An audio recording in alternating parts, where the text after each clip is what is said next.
Prelude. Hello everyone, it is I, the groom. I was asked by my dearest darling to create a video with pictures about us, Ellesha and myself, and how we met. But I'm not a photo wizard, and such a thing is beyond my ken. I am, however, a storyteller. So, in this video I will give you the abridged story of Ellesha and myself. Please sit back, enjoy the food, and pay attention, or else I would have done all of this for nothing. Part 1. Introduction. We've come a long way since it all began. It hasn't always been easy or straightforward. We've had to make some difficult decisions, the life-changing kind. But we've made it through it all, and here we are today. A testament to our devotion, to our love. So let's take a look together as to how it all began. Part 2. My life. I could talk a long time about myself, but I won't. My time started in 1985. A good year, if I do say so myself. Year of the ox, so they say. I grew up in the Netherlands, a small country in Europe. It's fairly insignificant in the grand scheme of things, but it's nice and cozy. Gezellig, we call it. A word without direct translation to English. Gezellig is the feeling of home, of comfort, of friends and family, and of having a good time. That is where I live most of my life. I'll fast forward here through my childhood, my days at primary school, secondary school, and suddenly I was ready to go to the university. First, I studied computer technology in Maastricht. Turned out it wasn't quite my cup of tea, so I chose to go in a different direction. After some soul-searching, I decided to become a teacher, an English teacher. I quickly enrolled in Tilburg University and all was fine. 3 years into the study, I had the opportunity to study abroad. I could go to Bristol in the UK. Little did I know at the time that my life was about to change for the better. I always wanted to travel, to see the world, to go abroad to different places and meet interesting people. Bristol would be the first step in a long journey, and that is where I met Ellesha.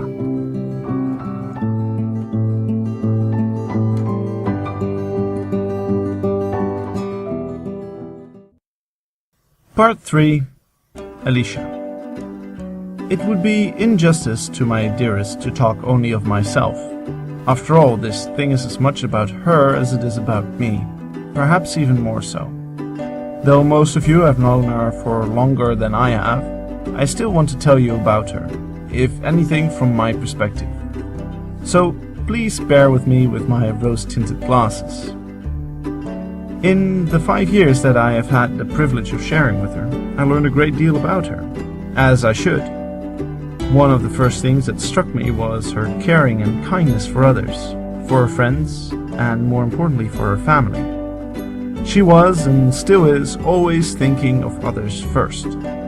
There is a kindness and self-sacrifice in her heart that I have seen only in a few others, and I love her for that.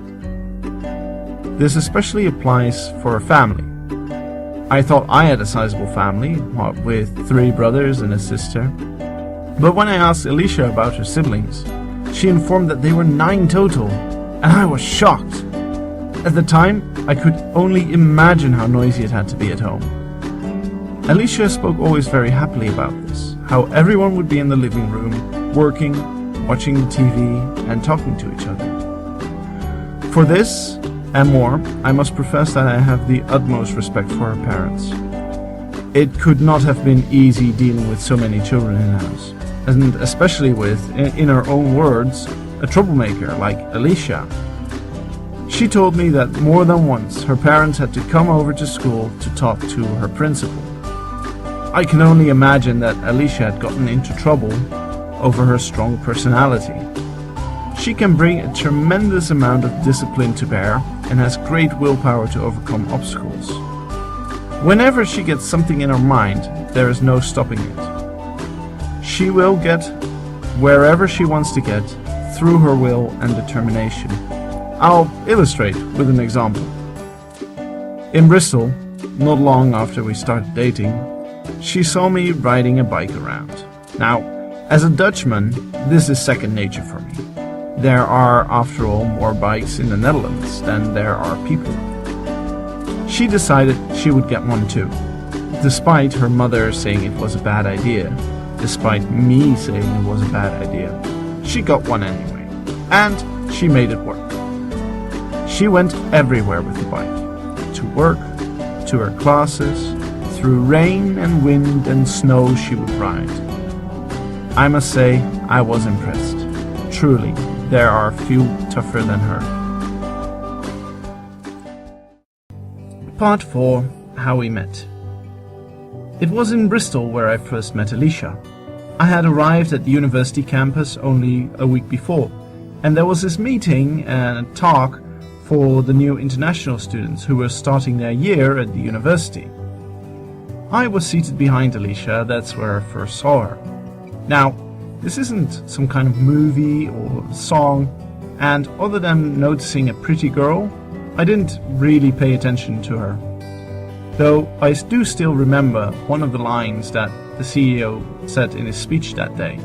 He said, "Look around you. Here may be your next friend, business partner, or even your future wife or husband." At the time, I thought it was quite cheesy, but I guess the man spoke the truth. After that, we were assigned to the same tour group, where we exchanged introductions, nothing more. But we kept meeting each other.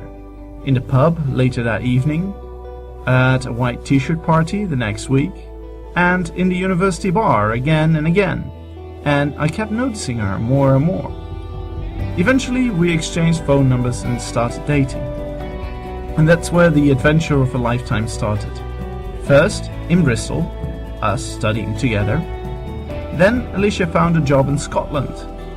She moved to a small town called Alva, a picturesque little place at the edge of the Scottish Highlands.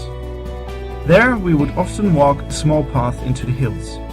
I was living back then in the Netherlands at the time, finishing my studies, so it was rough, living so far apart. We saw each other perhaps once every 2 months. But for 2 years we held on. The time came when Ellesha's visa would run out. She had to make a choice. Either she would complete her studies in the UK, or she would go back to Malaysia. She decided it was time to head back home. At the time, I had finished my studies and I was forced with the choice as well. Going back and forth to the UK was doable. We managed the long-distance relationship just fine, mostly because we would see each other regularly. But Malaysia was on the other side of the world. Surely a job in the Netherlands would earn me more money, but I decided that there were better things in life than money, and I followed my heart. 2 more years whizzed by. Ellesha worked at WCT, the construction company, and I held a teaching position at Srikyal in Subang Jaya. Slowly but surely, I realized it was time that I bend the knee. I proposed. It wasn't anything fanciful. It wasn't in a special place or at a special time. It was, however, sincere. From that moment, some 10 months ago, things have really sped up. And now we are here, celebrating the next step in life, the next great adventure. And I am glad to share it here and now with all of you. Thank you.